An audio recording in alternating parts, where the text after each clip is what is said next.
I looked at my dad's bank account and saw nearly $600 million in it. I thought to myself, this money is all mine now. I don't need you anymore. After my kind father-in-law passed away, I was still grieving when my husband came to me and casually dropped the news that he wanted a divorce.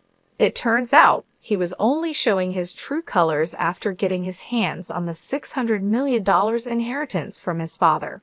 He saw me as nothing more than an ATM, just waiting for Dad to pass away so he could live a lavish life without having to work. I had seen glimpses of his true nature before, but I never realized he was this awful. Before I knew it, I was clenching my fists, angry at myself for being fooled into this marriage. I could accept being deceived, but I couldn't stand him speaking badly about my kind father-in-law. Fine, I said, hand me those divorce papers. I snatched the papers from my husband, signed them quickly, and threw them back at him. All right, the rest is up to you, I told him.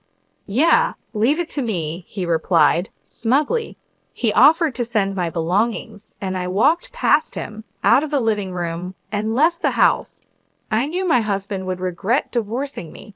Sure enough, he called me later, panicking when I explained that the $600 million was just a fantasy. My name is Mary, I'm 45 years old, and I work in sales. My husband John is also 45, and he used to work in sales, but now stays at home. There's a story behind him becoming a homemaker, but to explain that, I should start with my first husband. This is my second marriage. My first husband died in a work accident 5 years ago, leaving me a widow. Between life insurance and severance pay, I received about $600,000. Since my first marriage happened later in my 33s, we didn't have any children. I inherited the money along with my ex-in-laws, but they told me, we're almost 82 years old and don't have much time left, so we don't need it. I couldn't accept that and decided to give the money to my ex-brother-in-law and his wife, who were living with my ex-in-laws. However, they also said, we don't need much since it was my brother's money. You should use it, so they only took a small portion of the money. In the end, after paying a significant amount in inheritance taxes, most of the money ended up with me. Combined with our savings and the fact that I had a job, I became fairly well off by the age of 41. But even with all that, sitting alone at home and looking at the numbers in my bank account, I felt empty. When I came home from work, no one was there, and no one ever would be. The bed beside me stayed perfectly made, just as it was before I went to sleep. The worst part was when I accidentally made breakfast for two. As I took a bite of the second piece of toast, I thought, this must be what it feels like to have a hole in your heart. I really wanted to take some time off, but I had to keep working, so I went back to my job with this emptiness inside me, constantly feeling a sense of void. I desperately wanted someone, anyone, to listen to me, and that someone turned out to be my current husband.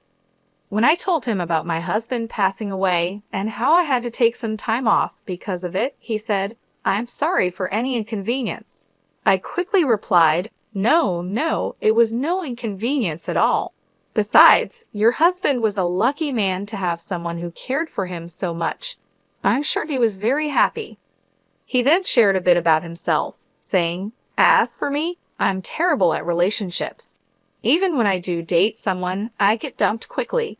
I know it's because of my careless personality, but it seems hard to change who you are. My husband and I were business acquaintances before we got to know each other better. I knew he was a cheerful person, so when I visited his company, I ended up telling him everything.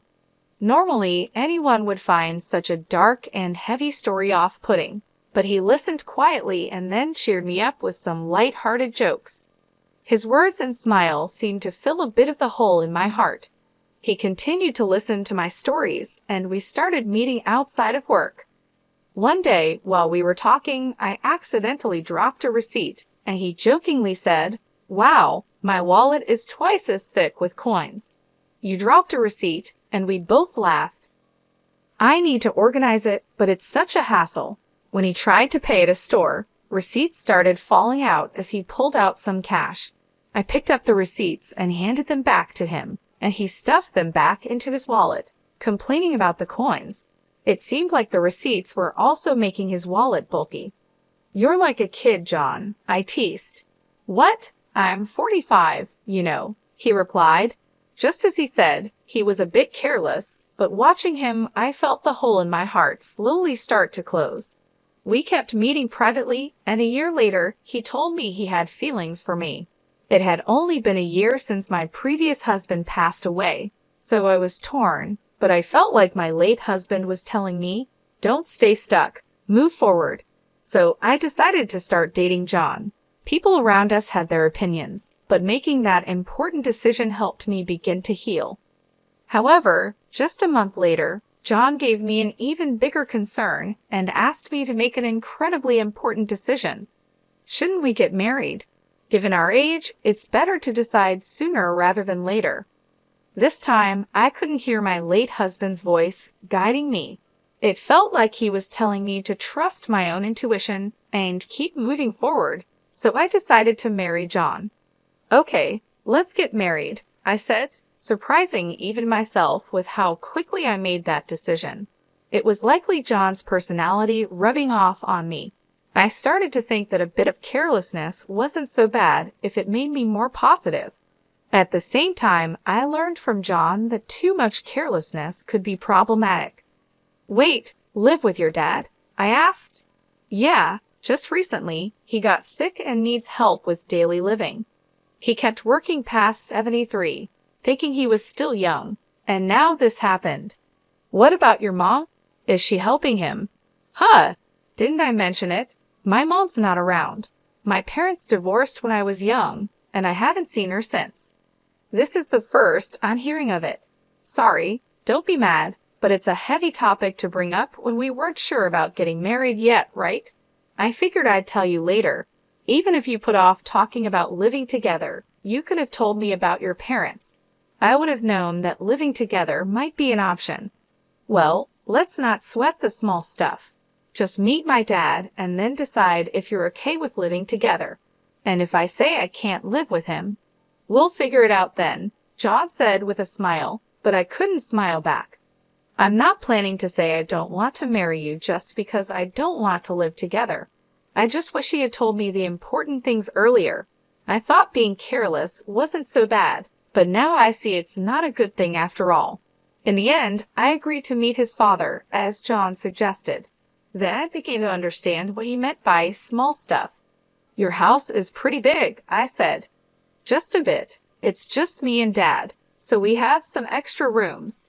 If you move in, you can use any of the spare rooms," John replied. I was about to meet his dad for the first time, so I was a little nervous. Ignoring my feelings, John opened the gate and walked towards the front door. His house was 3 stories high, slightly bigger than the neighboring houses. Living there with just the 2 of them seemed quite luxurious. That's what I thought, but John seemed dissatisfied. "Dad's so stingy. He should have built a bigger house," he muttered to himself. But I was too nervous about meeting his dad to confirm what he said. "Dad, I brought her. This is Mary," John said. "Nice to meet you," I said. "Sorry to greet you from bed. It's been hard to move lately," his dad replied. "Please don't strain yourself," I said. John's father propped himself up with John's help. He wasn't bedridden, and it seemed he could get up and walk slowly with a bit of help, so he could manage with some assistance. Despite his physical issues, his father seemed sharper than I expected. "So, Mary, you're in sales for office equipment. With the move to paperless offices, selling the hardware must be getting tougher, right?" his dad asked. "Yes, industry-wide, equipment sales have been declining for about 11 years, so everyone is focusing on new services or business expansion," I replied.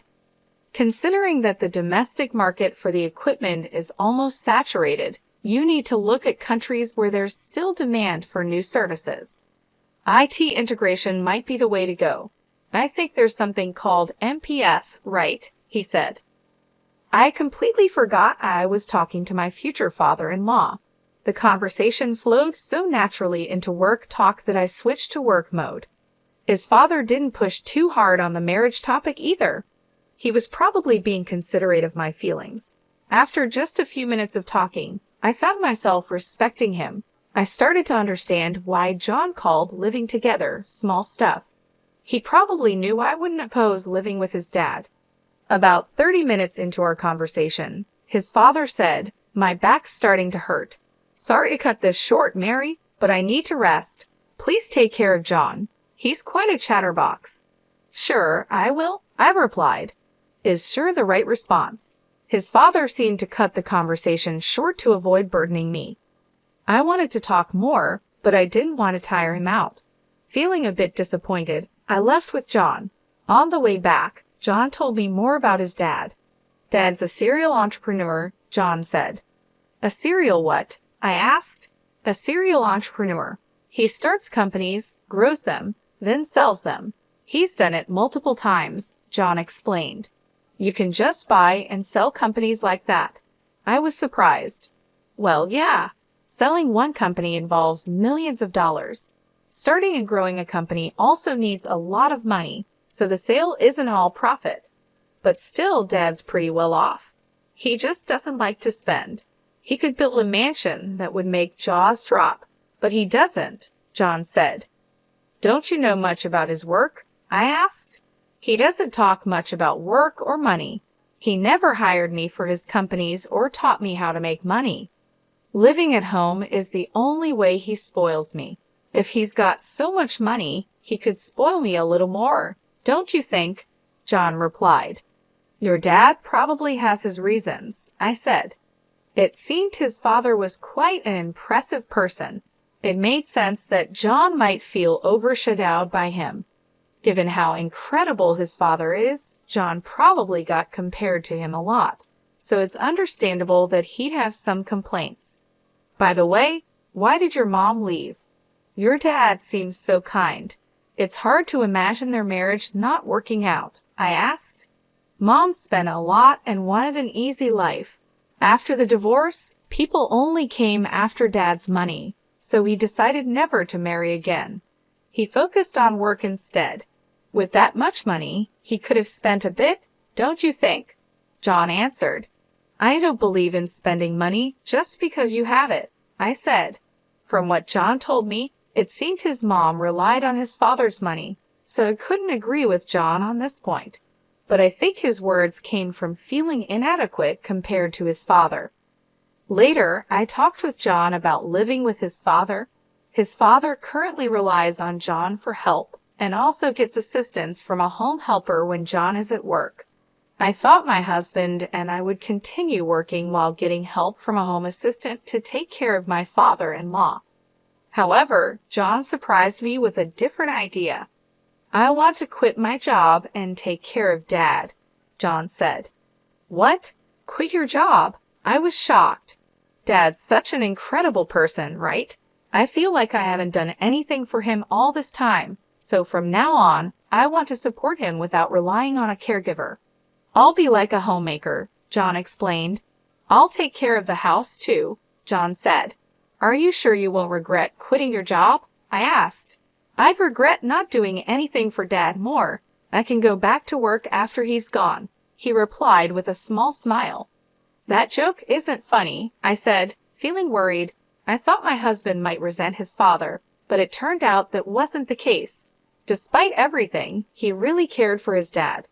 "If you're going to be a homemaker, you better handle the housework properly," I warned. "Leave it to me," John said, puffing out his chest confidently. Since my father-in-law would cover his own expenses and my income would be enough for the two of us, I decided to leave the housework to my husband.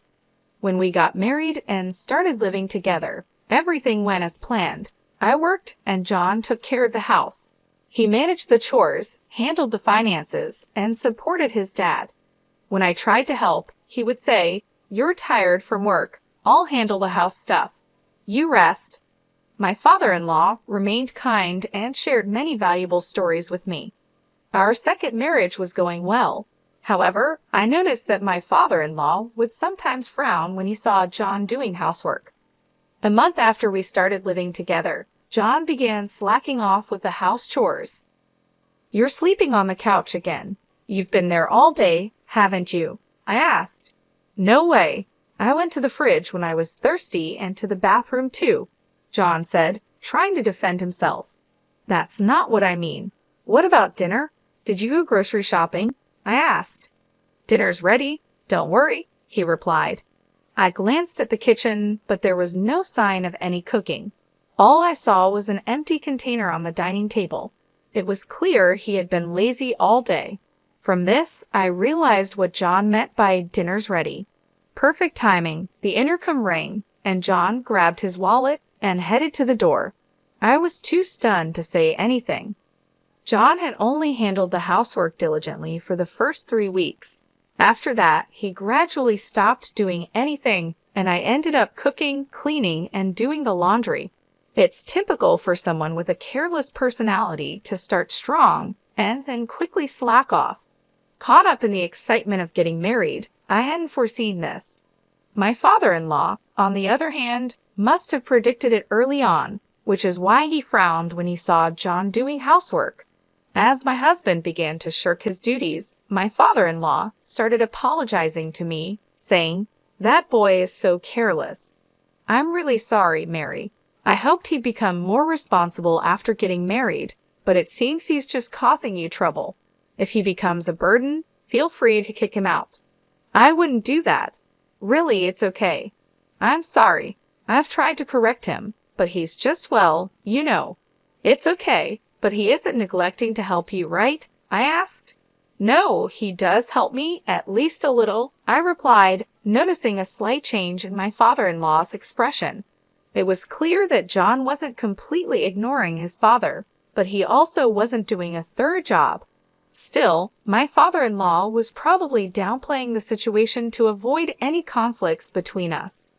"I'm sorry," I said. "No, Mary, you don't need to apologize," my father-in-law replied. With just one word, sorry, he seemed to understand what I was feeling.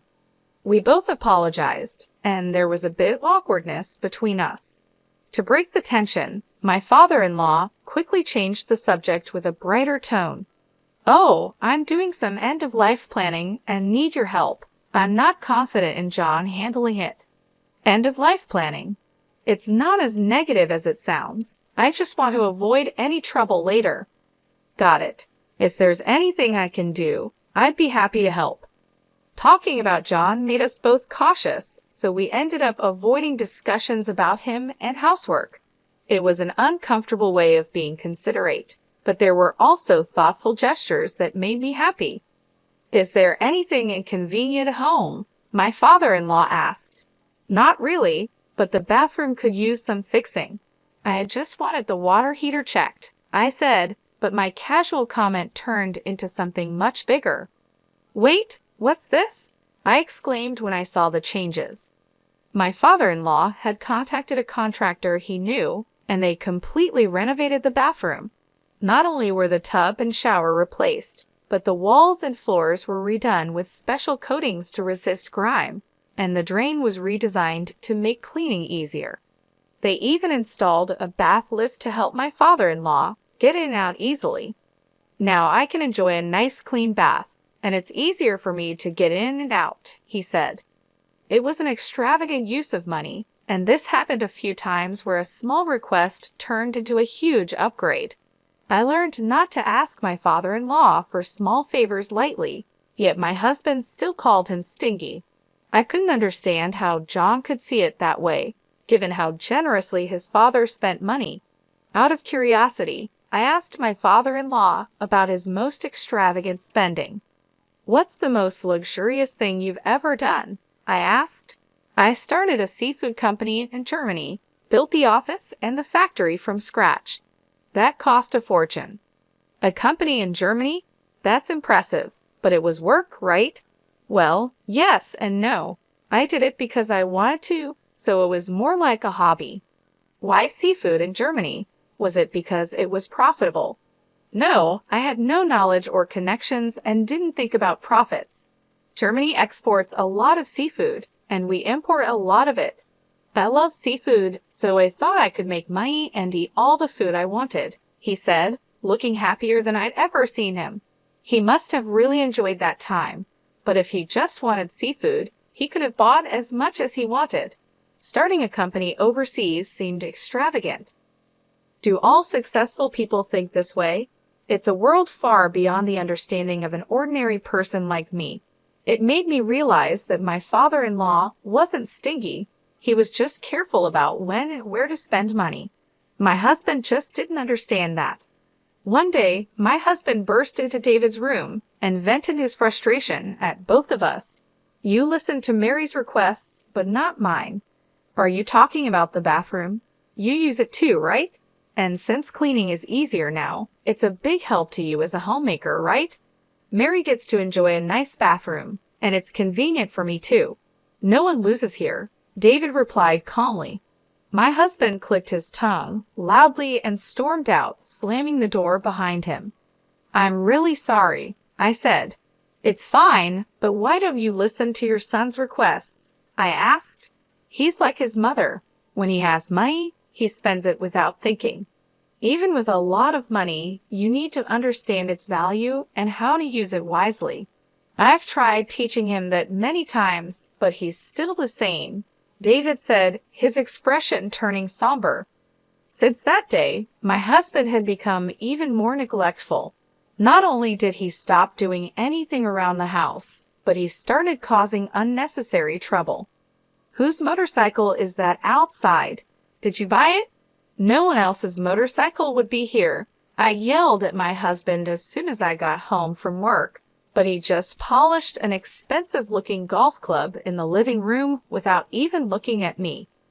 My husband had stopped doing housework and started buying whatever he wanted. I wouldn't complain if he was spending his own money, but he was using my bank account without permission. You get your requests granted by Dad. Let me have a bit of luxury too, he said, trying to justify his actions. He had been diligent as a homemaker at first, and I hadn't seen this lazy side of him before we got married. It seemed he had been hiding his true self before marriage. I was completely fooled. When we got married, I told my husband, if my salary isn't enough for our living expenses, feel free to use the money in my account.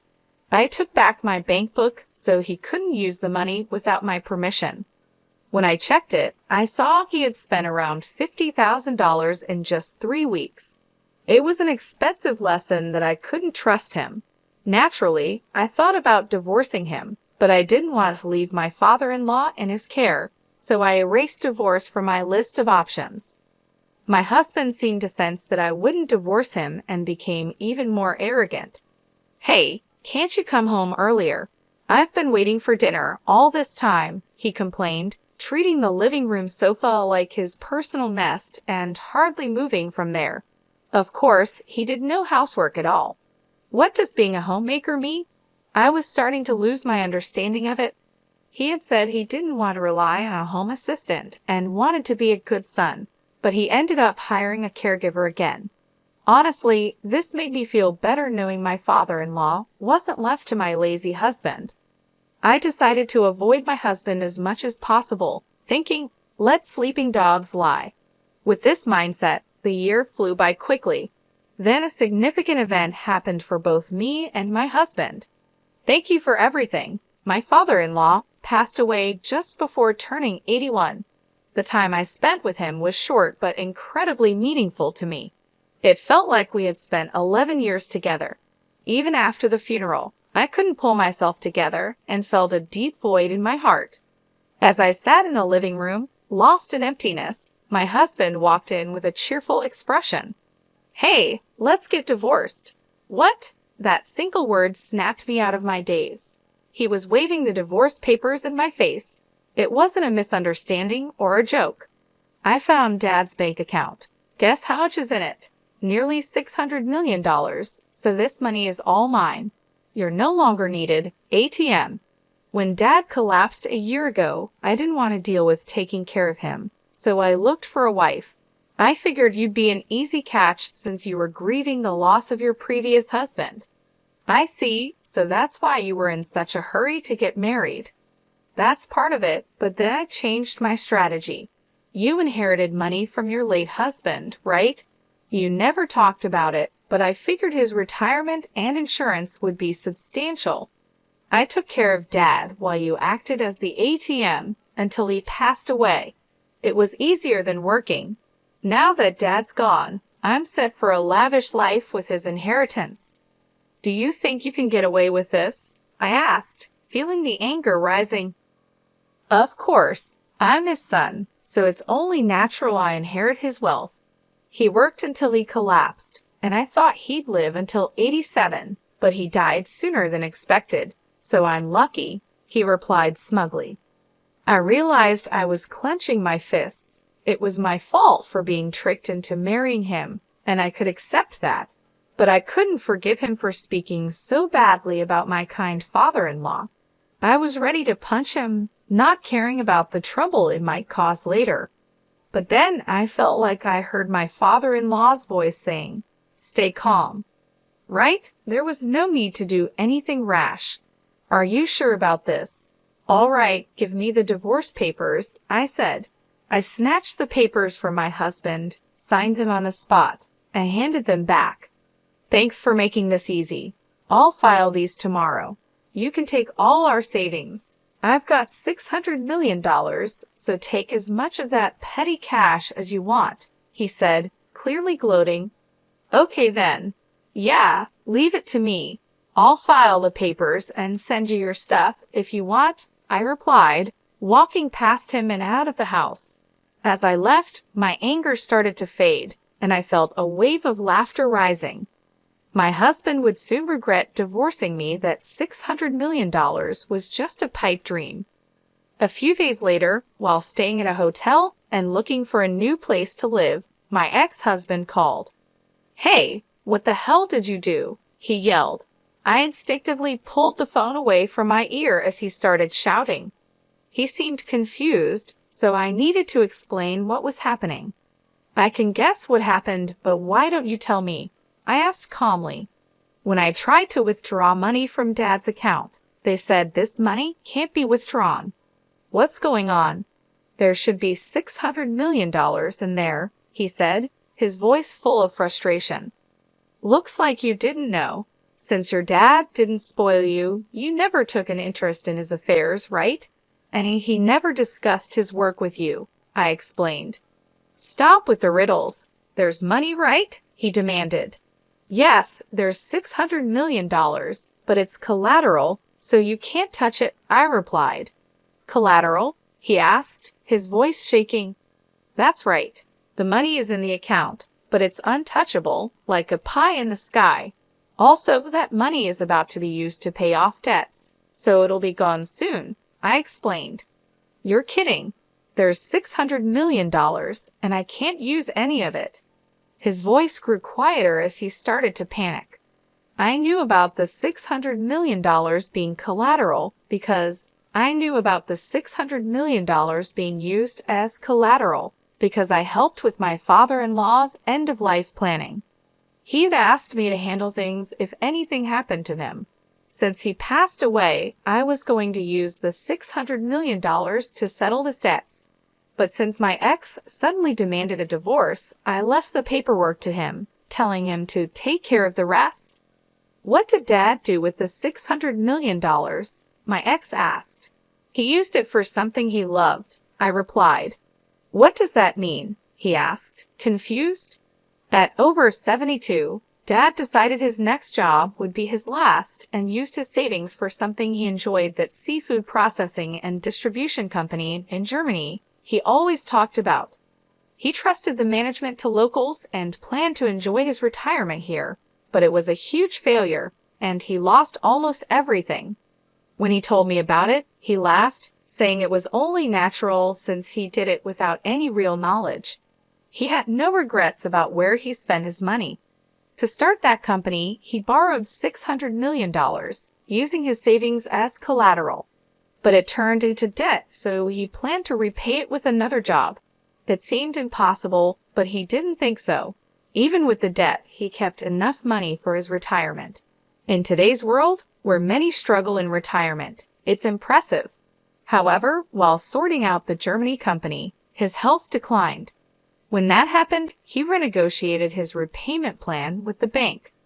Given his long history of high-value transactions, they trusted him. He told them, "If I can't work anymore, take the collateral." They agreed to a 2-year grace period, after which the debt would be paid off with the collateral if he couldn't work. That year is up, and it's time to settle the debt. So this $600 million is debt repayment money, and will soon be zero. My ex asked, his voice filled with shock. Exactly. Didn't you find another bank account? There should be one for living expenses. Yeah, I found one with $80,000 in it.